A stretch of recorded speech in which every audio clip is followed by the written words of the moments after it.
Oh, yes. Oh, yes. Our dad's face. Oh, yes. The ones who hundreds upon hundreds of angels That's right. literally have a job description that consists of them praising him all day, all night. Yeah. All day, all We're night. talking about that. Imagine what that face looks like. So where they have to cover their face with wings because they just can't even look at it. Imagine a face just that immaculate. Imagine just the most beautiful person that you think you've seen here. And just cancel that out. We just call That's it right. That's right. That's right. I can't imagine a face that I couldn't see, that I want to see, that I'm that close to. That's right. Imagine that. That's right. Wow. Yeah. Yes. Yes. Imagine. Hallelujah. Yeah. It's hard to imagine. Yes, that's right. It's hard to comprehend and to fathom many things and the mysteries of God. Oh, yeah. And I'm thankful for the small piece that He's given and revealed to us and entrusted in us that we understand things in that. So this is going to be a pretty short message.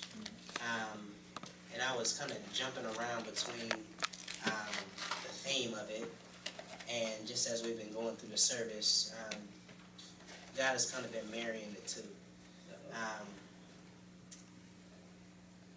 So first off, the doors of the church were opened near the beginning of the service. Isaiah walked in and laid some things before the Lord. And at the end of the service, we're going to be praying for him as well. Because he answers the call. Yes, he does. And you know, the Father can appreciate when we're open and vulnerable with him. When we don't have the facade on, you know, just because we put the tie on, we think that, you know, we doing what we're supposed to be doing. You know, when we talk to God in public in a way that sounds spiritual, that sounds sophisticated, that sounds well-read, we think that we're supposed to be doing what we're supposed to be doing. But in any real relationship, because I keep seeing this thing on social media that says God is not a religion, he's a relationship. Right? That's right. That's right. And I wonder if people really understand what the essence of that means. Yes. What it takes to have a relationship that's sustainable. What it takes to not just have like a high and by kind of relationship, but a true relationship where you're married in, where it's all or nothing, where it's a covenant. That if you decide that you're going to step out of it, that is essentially just saying that you just don't want to live anymore. That kind of relationship. I understand that people truly understand the magnitude of what that looks like. But the first thing I'm going to do is just have a little bit of participation.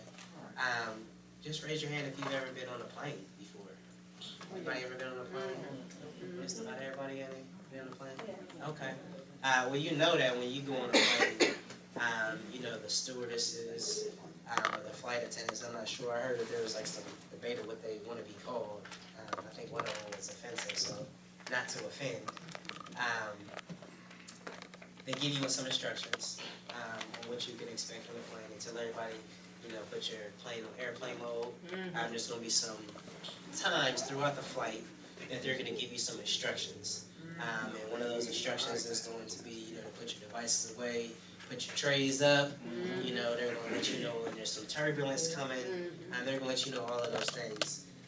But also, for me at least, there's like some coveted seats on the plane. Come on. Now, for some people, they like to sit all the way up in the front because when the plane lands, they want to be able to get off real fast. They don't want the hustle and bustle. You know, people get a little rude, so they want to be bumping you and, you know, pulling their luggage down over top of your head. When you're in the front, you don't got to worry about that kind of stuff. No. Now, there are some people that, just like the front, they like the way back because they don't got to deal with a lot of that stuff. They're fine with being patient. They can sit all the way in the back. They don't got to worry about as much noise, you know, because they're all the way in the back. I don't think that usually the people with the babies sit up there because they get the board pretty early, so they ain't gonna get the coveted seats up in the front. So you sit all the way in the back, you can cancel out a bunch of noise too. So there's people that like that. But there's those other seats by the emergency exits, and there's usually two that they sit at a time.